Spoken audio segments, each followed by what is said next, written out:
الحمد لله الذي خلق الإنسان لعبادته وسخر له ما في السماوات وما في الأرض هو الأول والآخر والظاهر والباطن وهو بكل شيء عليم والصلاة والسلام على سيد المرسلين من قال لا نبي بعد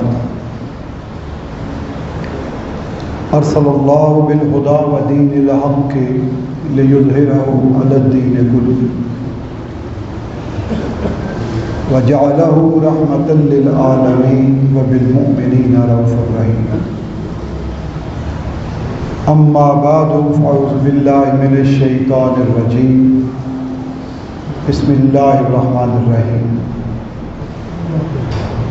يا أيها الناس إنا خلقناكم من ذكر وأنثى وجعلناكم شعوبا وقبائل لتعارفوا إن أكرمكم عند الله أتقاكم إن الله عليم خبير صدق الله مولانا العظيم إن الله وملائكته يصلون على النبي يا أيها الذين آمنوا صلوا عليه وسلموا تسليما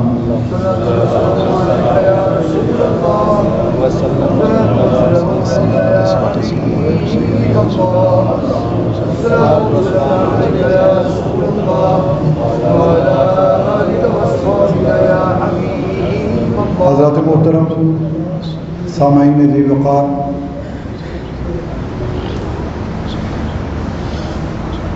تقوی کے موضوع پر آج ہماری اللہ تعالیٰ کے فضل و کرم سے، اس کی توفیق اور عطا سے یہ تیسری گفتگو ہے۔ اس سے قبل ہم نے اس موضوع پر 2 نشستوں میں تقوی کو ڈیفائن کیا، اس کے معنی بتائے اور اس کے مختلف جہتوں پر روشنی ڈالی۔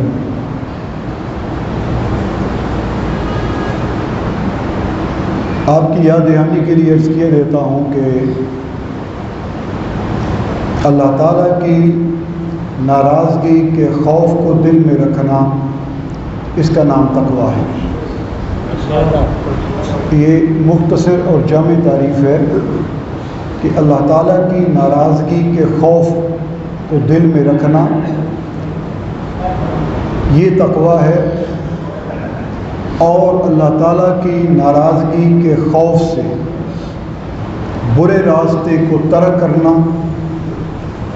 اور اچھے راستے کا انتخاب کرنا، شبہ والی چیزوں سے بچنا، یہ تقوی ہے۔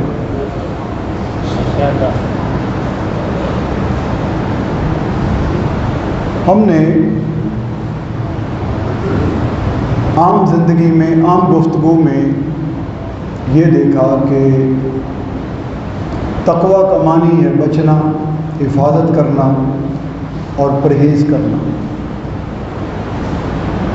لیکن جب ہم اس کے انعامات کی طرف آتے ہیں کہ اللہ تعالیٰ متقیوں کو انعام کیا دیتا ہے،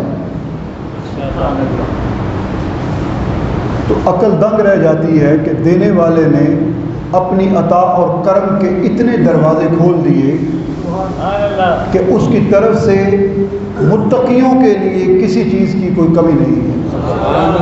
ماشاءاللہ ماشاءاللہ۔ یہ ہمارا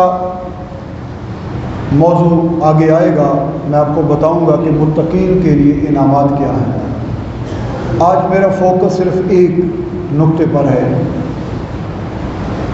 میں نے آپ کے سامنے سورہ الحجرات کی آیہ مبارکہ 13، قرآن پاک کا 49واں سورہ 49، اس کی آیہ مبارکہ 13 کو تلاوت کرنے کا شرف حاصل کیا، اور اسی آیہ مبارکہ کی ایک فریز، ایک جز جو ہے وہ میرا موضوع گفتگو ہے۔ مناسب ہوگا کہ پہلے ہم آیا مبارکہ کا ترجمہ، سلیس ترجمہ پیش کر دیں، اس کے بعد ہم اس کے تشریح کی طرف آتے ہیں۔ اللہ تعالیٰ کا ارشاد گرامی ہے، یا ایھا الناس، یہ خطاب ہے پوری انسانیت کے لیے،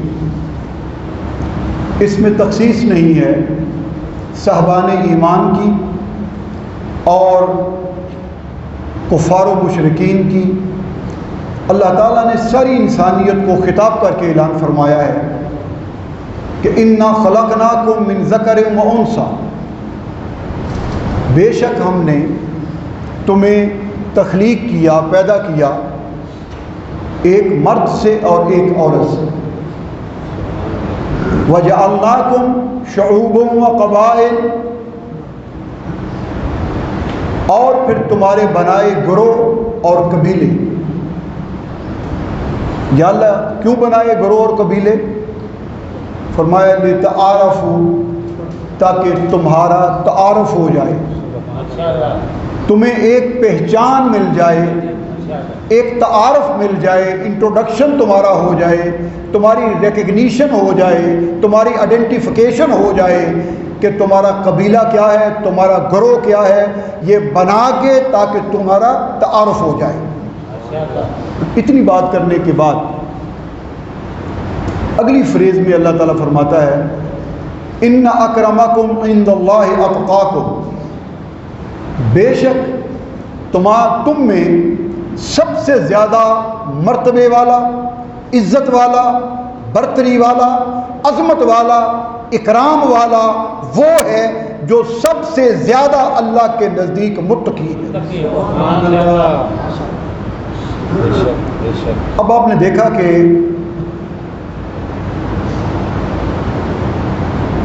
تقوی کا ایک پہلو، اتنی بڑی حقیقت کا انکشاف اللہ تعالیٰ نے فرما دیا کہ ساری انسانیت کو مخاطب کر کے فرماتا ہے کہ اگرچہ میں نے تمہارے گروہ بھی بنا دیے، قبائل بھی بنا دیے، تمہیں ایک مرد اور عورت سے پیدا کیا ہے سب کو، تم اس میں یکساں ہو، کوئی تفریق نہیں ہے، کوئی تمیز نہیں ہے، ہر شخص ایک عورت اور ایک مرد سے پیدا ہوتا ہے۔ اگر آج کے دور میں لگا لیا جائے، تا صبح قیامت لگا لیا جائے، تو جو بقائے نسل انسانی کا دار و مدار ہے وہ ایک مرد اور ایک عورت پر ہے۔ اور اگر ہم اس کو ابتدائی تخلیق بنی آدم کی طرف لے جائیں تو اس وقت بھی جتنی بنی آدم کی افزائش ہوئی وہ ایک مرد اور ایک عورت سے ہوتی ہے۔ یہ بتا دیا، پھر تمہارے قبیلے بنا دیے، پھر تمہارے گروہ بنا دیے تاکہ تمہارا ایک دوسرے سے تعارف ہو جائے، فلاں فلاں قبیلے کا ہے، فلاں فلاں گروہ کا ہے، فلاں کی فلاں حسب ہے، فلاں نسب ہے، یہ تمام چیزیں تمہارے تعارف کے لیے ہیں۔ اور آگے فرما دیا ان اکرمکم عند اللہ اتقاکم، لیکن یاد رکھنا کسی کو حسب پر، نسب پر، قبیلے پر، گروہ پر کوئی فوقیت اور برتری حاصل نہیں ہے کہ کوئی شخص قبیلے کی بنیاد پر، گروہ کی بنا پر، حسب و نسب کی بنیاد پر اگر کوئی شخص برتری کا معیار قائم کرتا ہے تو اللہ فرماتا ہے یہ تمہارا معیار غلط ہے۔ جو معیار میں نے قائم کیا ہے وہ صرف یہ ہے کہ ان اکرمکم عند اللہ اتقاکم، صرف وہ جو تمہارے زیادہ متقی پرہیزگار ہوگا وہ میرے نزدیک سب سے زیادہ فضیلت اور مرتبے والا ہوگا۔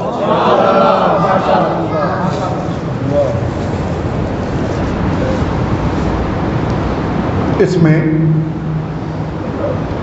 ایک چیز کی نفی ہے اور ایک کا اس بات ہے۔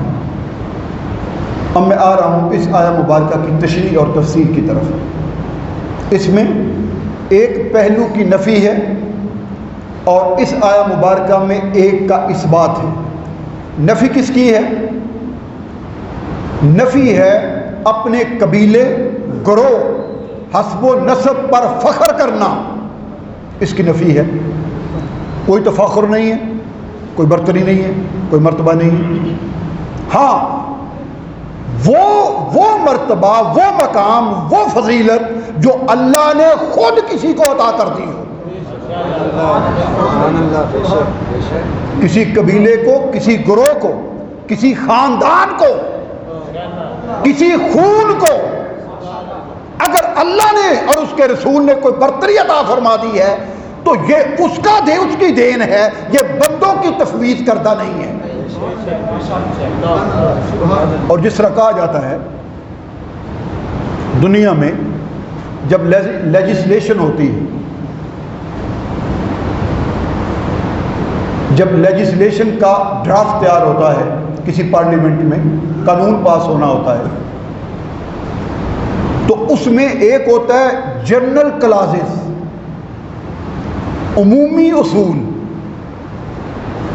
ان میں پھر ایکسیپشنز دی جاتی ہیں، مستثنیات دی جاتی ہیں کہ جنرل اصول تو یہ ہے لیکن مستثنیات جو ہیں وہ یہ ہیں۔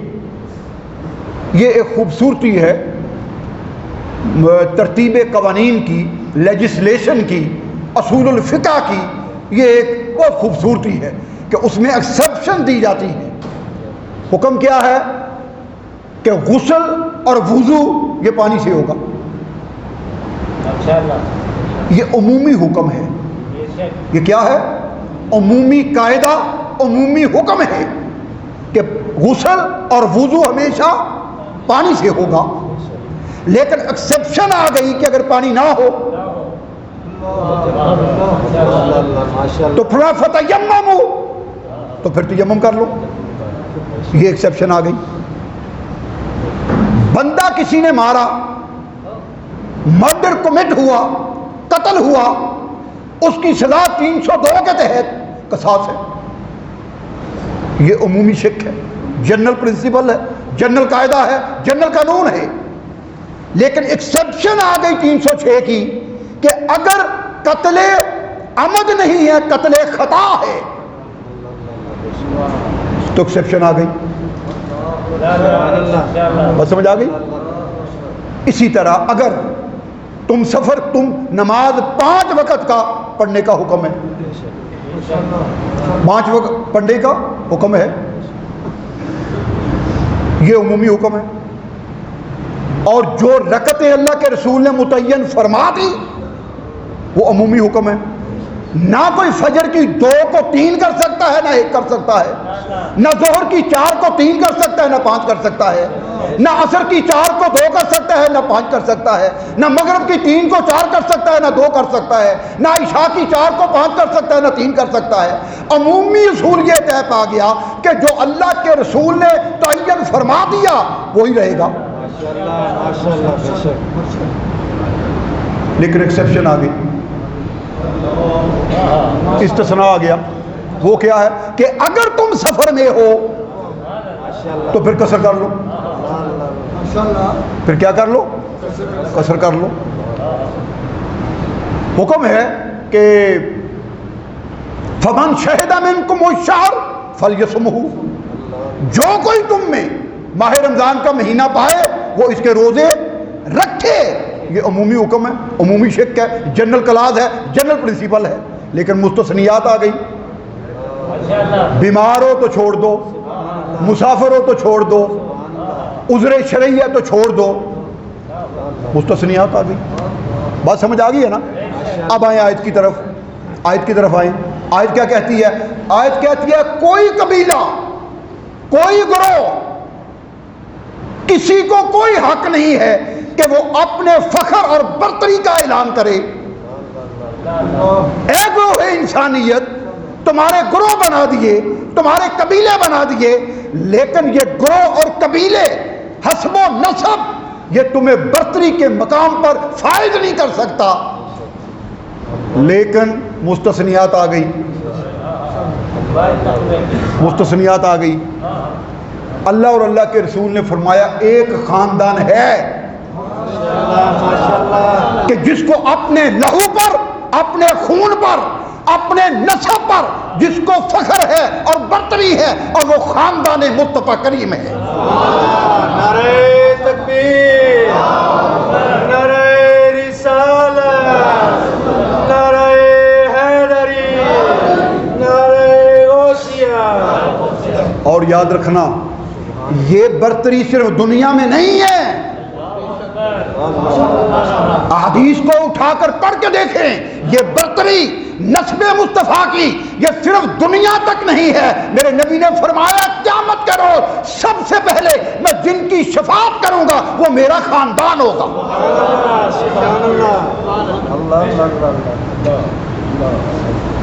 مستثنیات آ گئی نا, استثناء آ گیا. اب جو شخص عمومی قاعدے کو تو قبول کرتا ہے لیکن ایکسیپشنز کو قبول نہیں کرتا, اس کو چاہیے کہ کبھی تیمم بھی نہ کرے, کبھی سفر میں قصر بھی نہ کرے, کبھی عذر شرعی پہ روزہ بھی نہ چھوڑے. پھر اگر وہاں یہ اس کا انکار ہے تو پھر اس کا بھی انکار ہے. اگر اس کا انکار نہیں تو پھر نسب مصطفیٰ کا بھی تمہیں عزت و اکرام کرنا پڑے گا. بات سمجھ آ گئی؟ یہ بات میں نے اس لیے بتا دی کہ موقع محل تھا, اس کو کلیئر کرنا ضروری تھا. آیت سے باہر نہیں نکلا, میں آیت سے باہر نہیں نکلا. جہاں دیگر تمام قبائل تمام گروہوں کی برتری کی نفی فرما دی, وہاں خدا اگلی فریز میں فرماتا ہے اِنَّ أَكْرَمَكُمْ عِندَ اللَّهِ أَتْقَاكُمْ.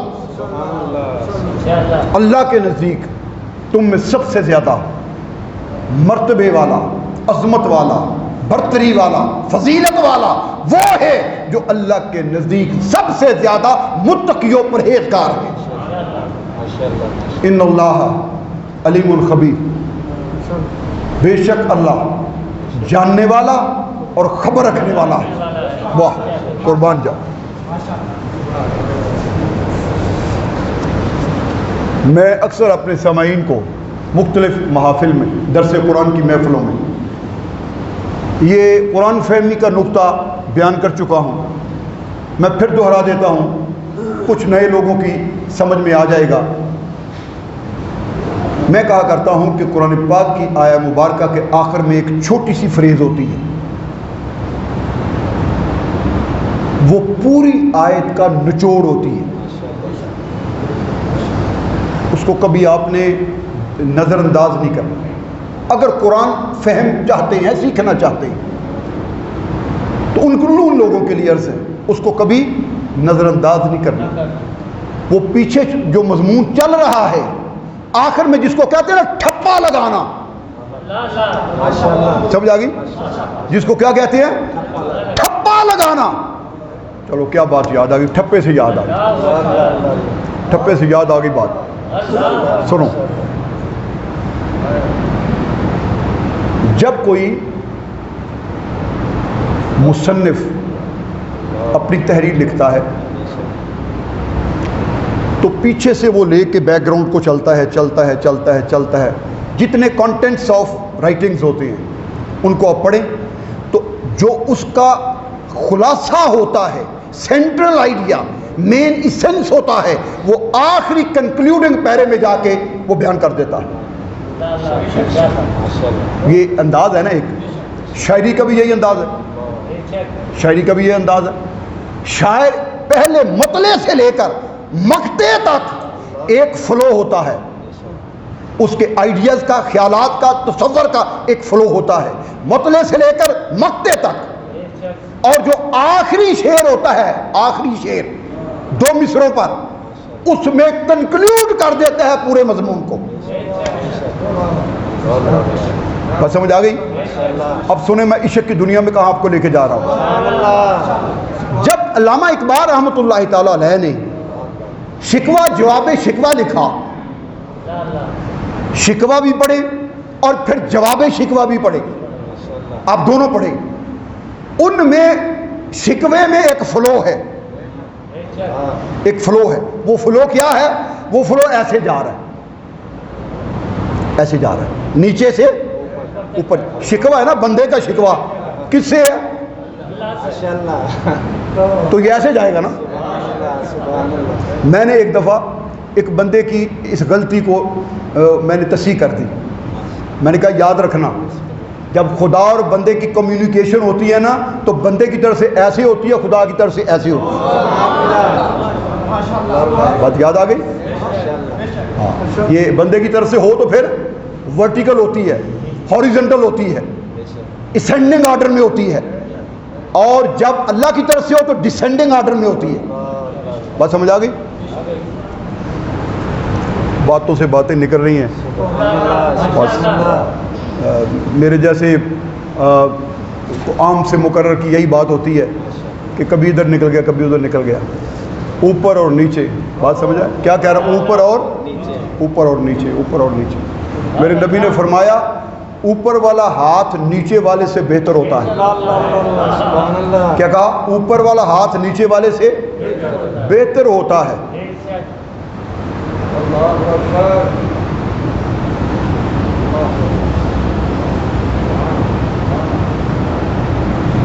ایک شخص کا بوڑھا باپ تھا. یہ حضور قبلہ بابا جی اشفاق احمد خان صاحب نے اس بات کو لکھا ہے. بوڑھا باپ تھا ایک شخص، بوڑھا ہو گیا، چارپائی پر ہے، بیٹا کماتا ہے. ساری زندگی باپ کماتا رہا، بیٹا کھاتا رہا. اب بیٹا کماتا ہے، وہ باپ کو کھلائے گا. یہی ہے نا اصول یہی ہے نا. اب وہ باپ کو لا کے پیسے دیتا ہے. پاس اس کی ماں کھڑی ہے. اس نے کہا ماں میں اپنے باپ کو کچھ پیسے دینا چاہتا ہوں. اس نے کہا بیٹا دے، دعائیں ملیں گی، اللہ خوش ہوگا. وہ گیا، اس نے جا کے ایسے پیسے دیے تو ماں نے فوراً اس کا بازو پکڑ لیا. ماں نے فوراً اس کا بازو پکڑ لیا. اس نے کہا بیٹا باپ کو پیسے ایسے نہیں دینے، ایسے دے. ہائے ہائے ہائے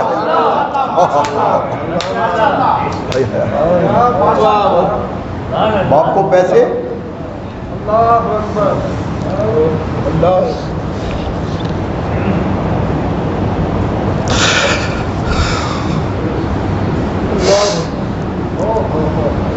کہاں پہنچا دیا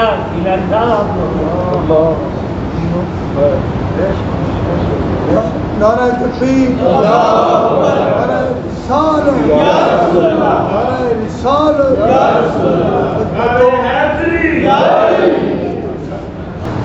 لوح و قلم تیرے. کیا کہا؟ یہ لکھنے والی تقدیر، جہاں تقدیر لکھی ہے لوح محفوظ میں، قلم تیرے ہاتھ میں ہے، اور پھر میرا لکھا مٹ جائے گا میری مشیت سے، جو تو لکھے گا وہ جاری ہوگا. میرے نبی سے وفا کر لے، وفا کر لے. سامعین محترم، قرآن کی آیا مبارکہ کے آخری جز جو ہوتا ہے وہ کنکلیوڈنگ فریز ہوتی ہے. یاد رکھنا، کنکلیوڈنگ فریز. میں نے آپ کو اکثر یہ بتا چکا ہوں، آج پھر سن لیں. عرب کے صحرا میں ایک شخص اونٹنی پر سوار، ناکا سوار، سفر پر جا رہا تھا پگڈنڈی پر، اور قرآن پاک کی تلاوت کر رہا تھا. کرتا کرتا ایک چھپڑ جھونپڑی کے پاس پہنچا. اس کے باہر ایک لڑکپن کا بچہ وہ بھیڑ بکریاں چرا رہا ہے. یہ تلاوت قرآن پاک کی پڑھ رہا ہے. یہ جب وہاں پہنچا تو اس آیت پر تھا کہ اسارے کو وہ سارے کا، تو جب چور اور چوری کے دونوں ہاتھ کاٹ دیے جائیں، یہ وہ پڑھ رہا تھا. اور آخر میں جو آخری فریز جس کا میں ذکر کر رہا ہوں وہ پڑھ گیا کہ ان اللہ غفور الرحیم.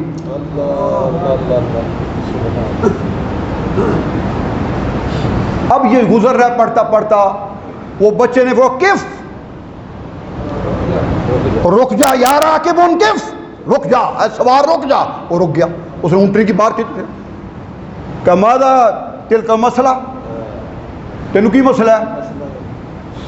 انہیں کیا قرآن دی آیت پھر پڑھ. انہیں پھر پڑھی.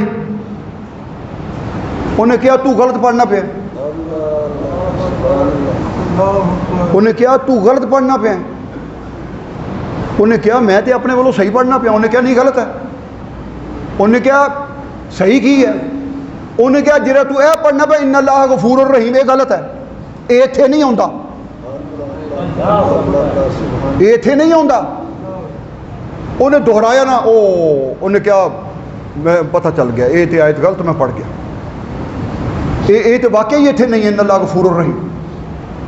وہ جدوں جان لگا نا تو انہوں کہندا کھلو کے اقرأت القرآن، وہ بچے نے پوچھتا کیا تو قرآن پڑھیا نا؟ انہیں کہا لا، میں قرآن نہیں پڑھیا تھا۔ تو کہنے لگا تو کس طرح یہ پہچان لیا کہ میں غلط پڑھنا پیا؟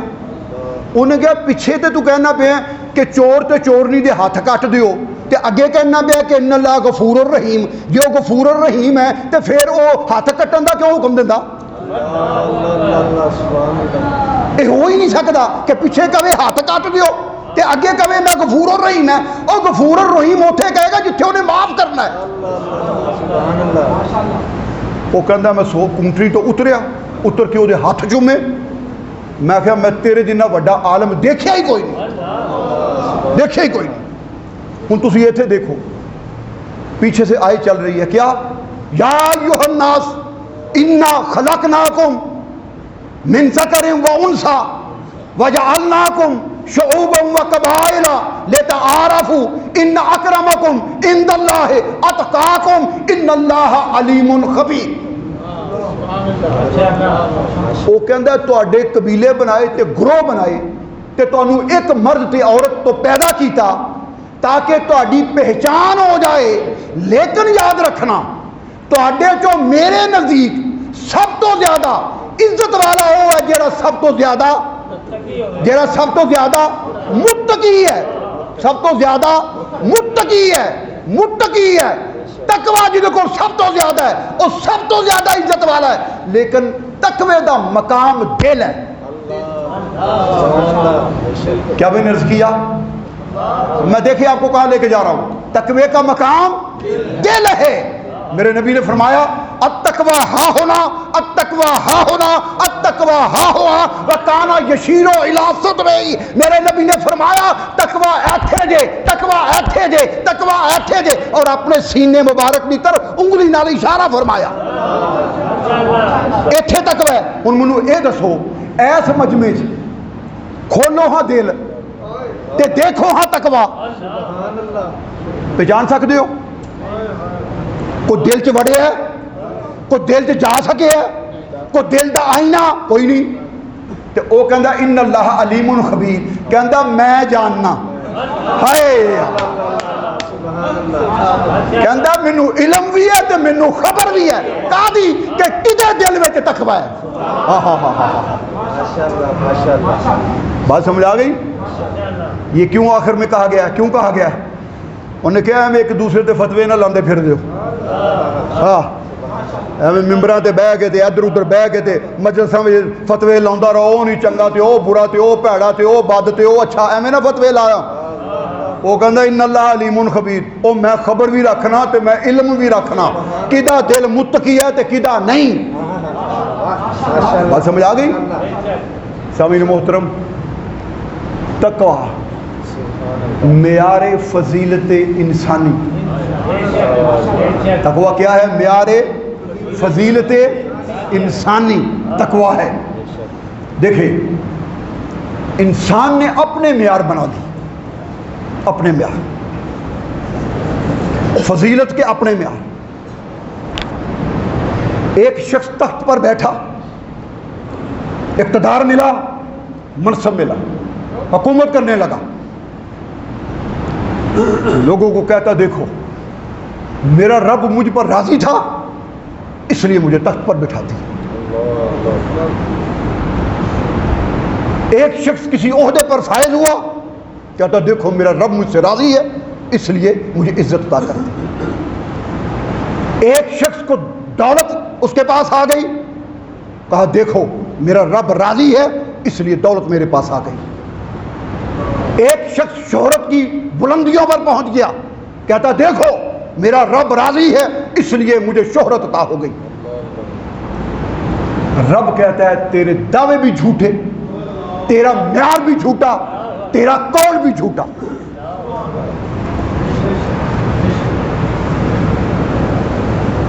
آج بہت بڑی بات آپ سے کر کے جا رہا ہوں، سبحان اللہ. توجہ رہے. معیار فضیلت اور معیار عظمت پر میں گفتگو کر رہا ہوں. ماشاءاللہ. اس ضمن میں بہت بڑی بات ساری زندگی یاد رکھیں گے. نہیں خدا کی قسم بد عقیدوں کے عقیدے درست ہو جائیں گے. میری بات سنو گے ایمان کی حلاوت محسوس ہوگی. یاد رکھیں گے اس فقیر کو کیا بات کر گیا. میری بات یاد رکھنا. ایک جملہ کہنے لگا ہوں، میرے اس جملے میں یہ کنکلیوڈنگ ریمارکس ہے میرے آج کی گفتگو کے. میں جہاں سے چلا تھا اب میں آ رہا ہوں اس طرف. کوئی کہتا دولت والا اعلیٰ ہے، کوئی کہتا ہے عزت والا منصب والا اعلیٰ مرتبے پر ہے، کوئی کہتا ہے شہرت والا اعلیٰ عظمت پر ہے، کوئی کہتا ہے کہ طاقت والا اس کے پاس عزت اور عظمت ہے.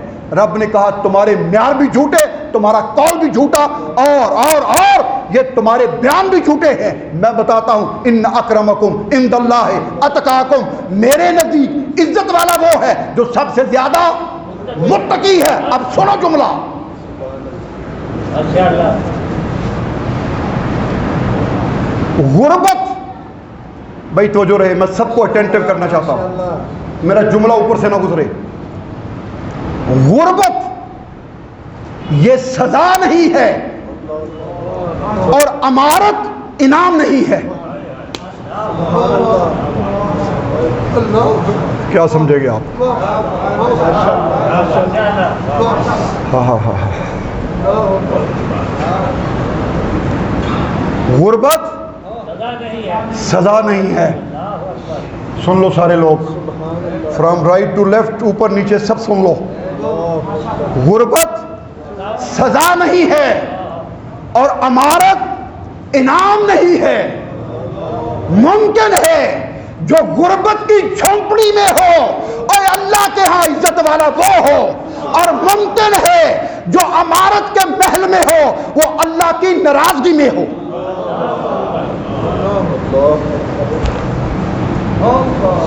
ہمارا معیار کیا ہے؟ سنو معیار. بات کہیں اور چلی جائے گی لیکن کروں گا. پیر پکڑ لیا، مبارک ہو، بہت اچھا کیا، اللہ استقامت عطا فرمائے. مہینے بعد اللہ نے لہر بہر کر دیتی ہے. کی ہویا ہے؟ بس خزانیاں دے منہ کھل گئے. پیر پھڑیا سی، خزانیاں دے منہ کھل گئے.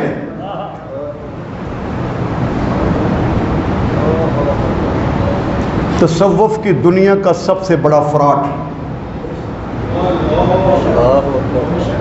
کیا بولا میں نے؟ تصوف اور روحانیت کی دنیا کا سب سے بڑا فراڈ یہ ہے کہ کوئی یہ کہے کہ پیر پکڑا تو دولت آ گئی، اور جنہوں نے نبی کا ہاتھ پکڑا وہ تو جو تھا وہ بھی چلا گیا. اسی بات کرتے ہو گیا.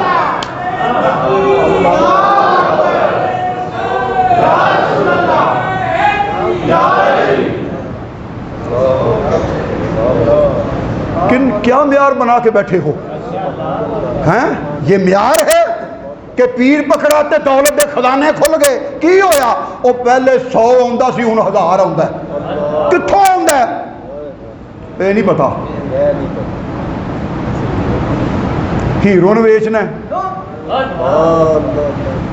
نشہ ویچنا ہے، چوری کرنا ہے، ڈاکے مارنا ہے، سمگلنگ کرنا ہے، تے پیر کو جا کے بیعت کر کے نذرانہ دینا ہے تے کہنے ہیں لہراں بہراں ہو گئیاں.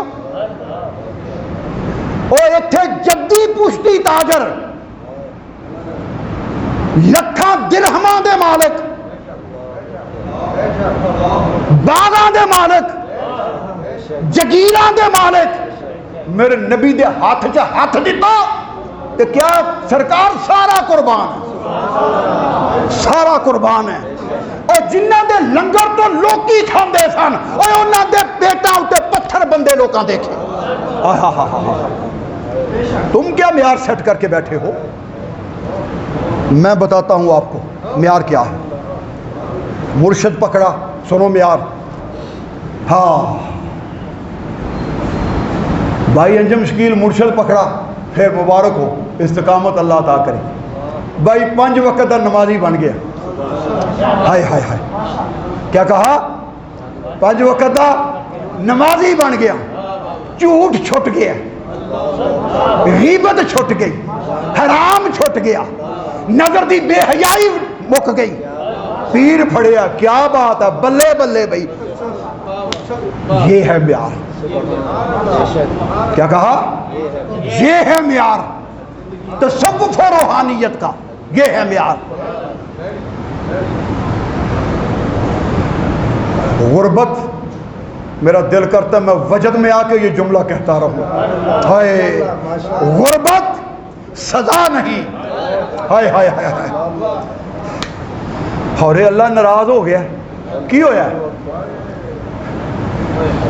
کھاندے پیندے سن چنگے بھلے کاروبار چلتا پیا کاروبار کھس گیا وہ ہورے ناراض ہو گیا